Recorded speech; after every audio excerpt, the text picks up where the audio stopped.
قرآن میں، احادیث میں اور ہماری زبان میں کچھ الفاظ رائج ہوتے ہیں لیکن اس کا پورا مفہوم ہم لوگ سمجھ نہیں پاتے. لفظ بہت رائج ہوتا ہے مگر اس کا صحیح مفہوم عام طور پر لوگوں کو معلوم نہیں ہوتا.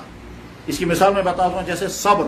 صبر کے معنی عام طور پر لوگ سمجھتے ہیں مصیبت آ گئی برداشت کرو، یہ برداشت کرنے کا نام صبر ہے. ٹھیک، یہ تو عام مفہوم ہے جو سب لوگ سمجھتے ہیں کہ صاحب صبر کا مطلب مصیبت آؤ، پریشانی آئے، برداشت کری، آتا جو صبر. لیکن اسلام میں صبر کا مفہوم اتنا آسان نہیں ہے. اسلام میں صبر کا مفہوم بہت وسیع ہے، بہت وسیع. اس صبر کی پہلی قسم، اللہ نے تمہیں کسی چیز کا حکم دیا اور تمہاری طبیعت آمادہ نہیں ہے کرنے کو، اس کے بعد اپنے آپ کو کھڑا کرو اور اس حکم کو پورا کرنے کے لیے تمہیں اپنے آپ سے لڑنا پڑے گا تو لڑو، اور لڑ کر کے کھڑا کرو اپنے آپ کو وہ انجام کو. صبر کی پہلی قسم یہ ہے. یہ جو تمہیں اپنے آپ سے لڑنا پڑا یہ صبر ہے. اسی طرح سے اللہ نے کسی چیز کو حرام کیا اور حرام سے انسان بچ نہیں پا رہا ہے، طبیعت آمادہ ہو رہی کر رہی. اسی طرح سے سوسائٹی کی وجہ سے انسان کرنا چاہتا ہے، نفس ابھار رہا ہے میں یہ کروں گا، چاہے وہ رشوت ہو، چاہے وہ بدکاری ہو، چاہے وہ چوری ہو، چاہے وہ فراڈ ہو، چاہے وہ دھوکہ ہو، چاہے وہ گالیاں ہوں، چاہے جو بھی غلطی ہے اللہ کی ذات کے متعلق یا مخلوق کے متعلق، جتنی چیزیں اللہ کے نبی نے حرام کی ہیں اس حرام سے اپنے آپ کو بچانا بہت مشکل.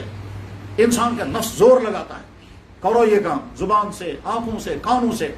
ایک آدمی رات کے اندھیرے میں بیٹھا ہے تنہائی میں، اس کا جی چاہتا ہے میں میوزک سنوں گا. اب جی چاہتا ہے میوزک سنوں گا، اپنے آپ سے لڑنا ہے.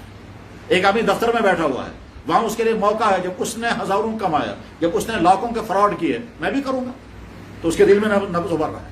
اسی طرح سے ایک جوان لڑکا ہے، اس کو تعلقات جوڑنے کا موقع مل گیا، سورسز مہیا ہو گئے، آسان ہے اپنے آپ کو روکنا. تو یہ برائیوں سے اپنے آپ کو روکنا، اپنے آپ سے لڑنا ہے. یہ لڑ کر کے جب اپنے آپ کو روک لیتا ہے تو صبر کی عظیم الشان قسم اس کو حاصل ہو گئی. پہلی والی قسم کو کہتے ہیں صبر علی الطاعت، اور دوسری والی قسم کو کہتے ہیں صبر عن المعصیت. چوتھی والی قسم ہے کہ جب مصیبت آ جائے تو صبر کرو، برداشت کرو. تو صبر کی تین قسمیں ہو گئی. جب ایمان والا ان تینوں صبروں کو انجام دیتا ہے اب اللہ تعالیٰ شانہ فرماتے ہیں وَبَشِّرِ الصَّابِرِينَ، ان صبر کرنے والوں کو میری طرف سے خوشخبری. اور اللہ تعالیٰ شانہ فرماتے ہیں انما یوفی الصابرون اجرهم بغیر حساب، صبر کرنے والوں کو میں اتنا اجر ادا کروں گا جس کا کوئی حساب نہیں کر سکے گا. صبر کا بس ٹھیک اسی طرح سے ایک لفظ ہمارے یہاں رائج ہے، وہ لفظ ہے امانت. ہمارا تصور یہ ہے امانت کا مطلب میں نے اپنی چیز اس کے پاس رکھی، یہ گوشت جوں کا توں یہ چیز واپس کرنا چاہیے، آج گوشت نے خرد برد کا سونپا جو کہ امانت. یہ امانت کا بہت محدود تصور ہے.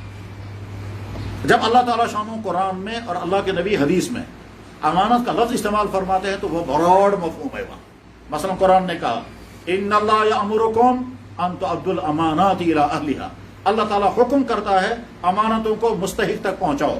اللہ کے نبی نے فرمایا لا ایمان لمن لا امانتہ، اس آدمی کا ایمان ہی نہیں ہے جس کے اندر امانت داری نہیں ہے.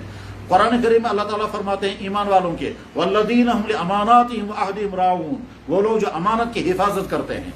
اللہ کے نبی علیہ السلام نے فرمایا کہ المؤذن مؤتمن، اذان پڑھنے والا امانت دار ہے. اللہ کے نبی نے دعا کرتے ہوئے کہا یا اللہ میں کرتے حفاظت میں گژھ نہ أچھ بددیانتی کرے، یا اللہ میری آنکھ امانت کے خلاف نہ، وعینی من الخیانہ، یا اللہ میری آنکھ خیانت نہ کرے، میری آنکھ امانت پر رہے. اس کا مطلب آنکھ کا یوز غلط نہ ہو جائے. اب امانت کا مفہوم کیا ہے اس کو سمجھنے کے لیے اس نے دے، جیسے دوسرے انسان کی کوئی چیز ہمارے پاس ہوتی ہے اور وہ امانت ہے، اس سے زیادہ بڑی امانت، اس سے زیادہ بڑی امانت ہماری جوانی ہے، اس سے زیادہ بڑی امانت ہمارے ہاتھوں میں پیسہ ہے، اس سے زیادہ بڑی امانت ہمارا عہدہ ہے. امام صاحب کے پاس امامت کا عہدہ یہ امانت ہے، مؤذن صاحب کے پاس اذان پڑھنے کا عہدہ یہ امانت ہے، کرسی والے کے پاس کرسی یہ امانت ہے، مفتی کے پاس مفتی کا قلم یہ امانت ہے، رائٹر کے پاس یہ قلم امانت ہے، سپیچ کرنے والے کے پاس یہ زبان یہ امانت ہے، جوان کے پاس یہ جوانی یہ خوبصورتی امانت ہے، جیب میں جو پیسہ ہے یہ امانت ہے، شوہر کے پاس بیوی امانت ہے، بیوی کے پاس شوہر امانت ہے، والد کے پاس اولاد امانت ہے، اولاد کے پاس والدین امانت ہے، چھوٹا عہدہ ہو یا بڑا عہدہ امانت ہے. سکول کا پرنسپل صاحب اس کی کرسی امانت ہے، سکول کے گیٹ پر جو چپراسی ہے اس کے پاس وہی چیز امانت ہے، گھر میں بیٹی ہے یہ امانت ہے، خوبصورتی ہے یہ بھی امانت ہے، ہر چیز امانت ہے. اس امانت کی حفاظت کرنا یہ اسلام کا تصور امانت. اسلام کا تصور امانت یہ ہے کہ انسان کے پاس سب کچھ امانت ہے. آپ کا جسم آپ کا نہیں ہے، آپ کے پاس امانت ہے. آپ کی آنکھیں آپ کی نہیں ہیں، آپ کے پاس یہ امانت ہے. آپ کے پاس پیسہ ہے، یہ پیسہ آپ کے پاس امانت ہے. آپ کے پاس میموری سسٹم ہے، یہ میموری سسٹم امانت ہے. آپ اس میموری سسٹم میں آپ اس کو ڈسٹ بین بنائیں گے یا کیا بنائیں گے؟ مثلا فرض کیجئے ایک انسان کا میموری سسٹم بہت پاورفل ہے، ایک انسان کی یادداشت بہت اچھی ہے. اب اس نے کیا کیا؟ اس نے کرکٹ کو دیکھنا شروع کیا، کھیلوں کو دیکھنا شروع کیا. اب اس نے یاد رکھا کس پلیئر کے کتنے رن، کس نے کتنے وکٹیں لی، آج کل گیم کہاں چل رہا ہے، ٹورنامنٹ کہاں ہو رہے ہیں، فلانے ملک کا کون ہے کپتان، فلانے ملک کا. یہ اپنے ذہن کو ڈسٹ بین بنا رہا ہے. ان تمام معلومات کا فائدہ کچھ بھی نہیں. اگر اس شخص نے دنیا بھر کے تمام کرکٹ کھلاڑیوں کے سارے کارنامے یاد کر لیے اور کس کو کتنے میڈل ملے ہیں وہ بھی یاد کر لیے، اور کون سے کہاں کیا کون سے پیچ میں کیا یہ سارا خرافات اس نے ذہن میں رکھ لیا، یہ اپنے ذہن کو ڈسٹ بین بنا. اسی طرح سے فرض کرتے ہیں ایک انسان کو اللہ نے لکھنے کا گر عطا کیا. اب وہ فحش کلام لکھ رہا ہے، شاعری کرتا ہو، ناولیں لکھتا ہو، افسانے لکھتا ہو، ڈرامے لکھتا ہو، اور اس میں جنسیات لا رہا ہے، فحش چیزیں لا رہا ہے. اس کا مطلب یہ ہوا یہ اپنے قلم پر ظلم کر رہا ہے. تو انسان اسلامی نظر میں ہر چیز امانت ہے، یہاں تک کہ اللہ تعالیٰ شان یہ بھی فرماتے ہیں میرا قرآن تمہارے پاس امانت ہے، میرا قرآن تمہارے پاس امانت ہے. قرآن کریم میں اللہ تعالیٰ شان فرماتے ہیں انا عرضنا الامانۃ علی السماوات والارض فابین، میں نے یہ قرآن کی امانت آسمان و زمین پر پیش کی تھی، سب نے انکار کر دیا. تو قرآن ہمارے پاس امانت ہے، یہاں تک کہ آخری چیز دین مسلمانوں کے پاس امانت ہے. امانت کا وسیع ترین تصور اسلام میں ہے. اس لیے ہر وقت سمجھنا ہے میری آنکھ اللہ کی امانت ہے، میں اس کا غلط استعمال نہیں کر سکتا. میرا کان اللہ کی امانت ہے، میں اس کا غلط استعمال نہیں کر سکتا. میری یہ جوانی اللہ کی امانت ہے، میں اس کا غلط استعمال نہیں کر سکتا. میرے جیب میں جو پیسہ ہے یہ امانت ہے، میں اس کا غلط استعمال نہیں کر سکتا. بس یہ بات مضمون ختم ہو گیا. امانت کا اسلامی تصور بہت وسیع ہے، اور اس تصور کے مطابق ہمارے پاس ہر چیز امانت ہے. آپ کے پاس عہدہ ہے، یہ بھی امانت ہے.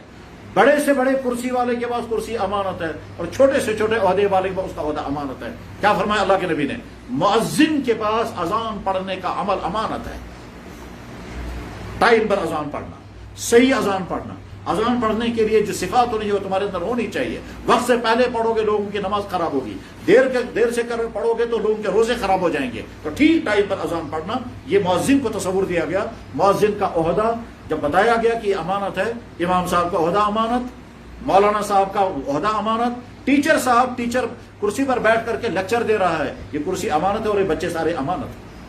اسلام کا وسیع ترین تصور امانت کا ہے. اس کو سمجھنا چاہیے، اور سمجھنے کے بعد پھر اسی طرح سے اپنی زندگی گزارنی ہے. بس یہ مضمون بھی ختم ہو گیا.